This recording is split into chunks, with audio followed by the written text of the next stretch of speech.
anyone who uses Korean skincare, online site Beauty Barn is a familiar name.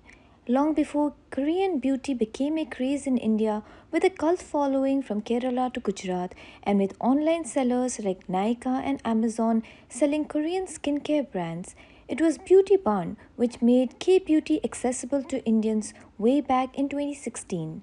The company was the brainchild of 35-year-old Toinali Chophi, who started it from the confines of her home in Nagaland's Dimapur. Beauty Barn successfully operating from one of the easternmost states of the country is not a historical glitch.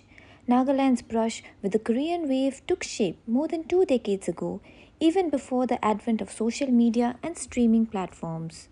We spoke to the CEO of Beauty Barn to know how she built her company and also about the latest in Korean skincare trends and how she is dealing with competition as K beauty makes deeper inroads into the country. I started Beauty Barn as an Instagram store in 2016.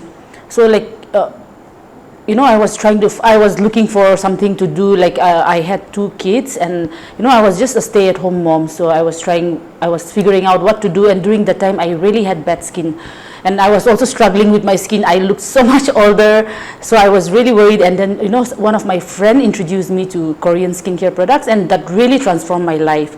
So it really transformed my skin, and that's how I started recommending to my friends and families. And then I felt like in 2017, between 2016 to 17, I was running as an Instagram store. And then, I found that I felt like there was a huge potential in the market. That's when we launched our website in 2017. And of course, our mission has always been to educate people about skincare, knowing what skincare, using the right skincare products. And till now, that's been our mission, to educate people on skincare. And yeah. So, did you start your company focused on Korean skincare itself, or did it evolve to focus only on Okay. Korean skincare? So initially, of course, I started only with Korean skincare, but there was a time when I was thinking if I should add other, other categories, maybe if I should add Indian skincare brands or maybe international brands. But I decided to stick to only one niche, to K beauty. So yeah. So back in 2016, when you started, 2017, Korean culture was still picking up. At least maybe not in the Northeast because it was already quite popular, but for the rest of the country. So how did you procure your products that time? What were the challenges then that you faced? So in 2016, the K beauty wave was, I think it hit maybe Northeast first, because there were already a few Northeast sellers, but it was not really popular in the mainland. But how I got to know more about K beauty was because of many YouTubers, especially Korean American YouTubers. They were talking about K beauty, and it was already popular. The Hallyu wave was already popular in US. So initially I started with very small shipments, small shipments. Then after that I understood the whole process, and we registered, we licensed, and then importing was not a problem after that. Yeah. So how has the things changed from then to now? From then to now, I think for me, I always take COVID time as a landmark, because I think during that time there was a phase where everyone was online, and that's when so many other people, people from the mainland also got to know about K beauty. And when after post COVID, when the markets opened up, there was a boom of K beauty websites coming up, based initially there were not so many competitors, but I also found that there were many other platforms that started selling K beauty. Yeah. How are you dealing with the competition?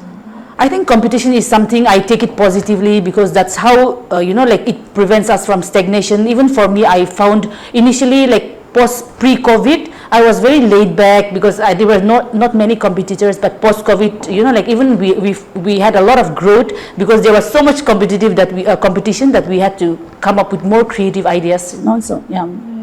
So we know that the Korean skincare market has kind of exploded in India the last few years, and the snail mucus, mucin is a buzzword.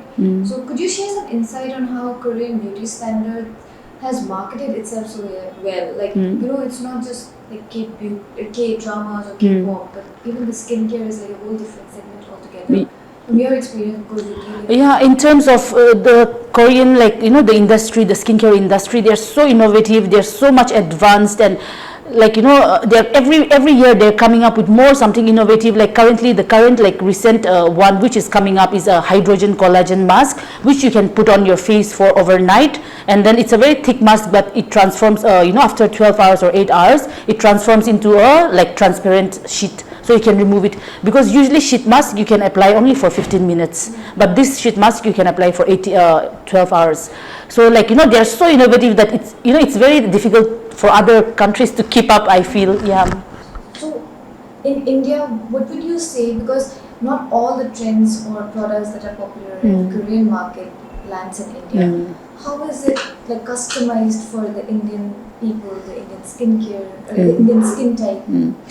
I think it's mostly like, the ingredients, how good. It's not about the skin type, but rather how they are formulated, what's inside the products that matters. And in terms of K-beauty, they use very high quality products, and the way, once you start using, you can see that transformation. So that's what makes Korean beauty stand out from the rest of the market.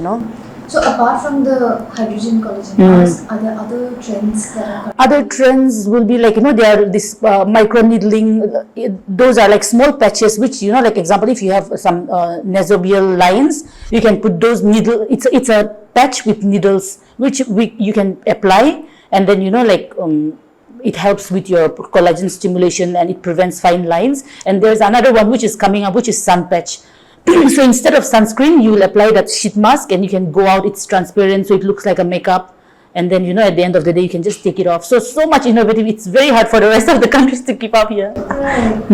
In terms of your clients or customers, how has it changed over the years? Do you only have people from the Northeast buying, or Nagaland in particular, or from all across India? I mean, we have our customers from all pan India. It's Right. like So then, initially, was it only initially from the start only. My focus was never on the Northeast. It was always pan India. So it has still been that has not changed.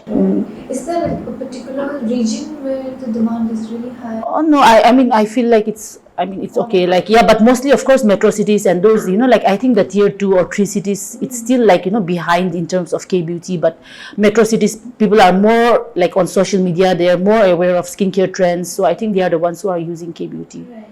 Also, what are the future plans or innovations that we can expect from Beauty and I mean, we have plans, but we cannot. I read about your master classes. Oh yeah, yeah. We plan to have more events, more like, more community building activities. Like, we want to connect with our customers. Like, so far we have not gone out and met our customers from like outside of Northeast. But yeah, in the coming year we plan to have a lot of activities around that.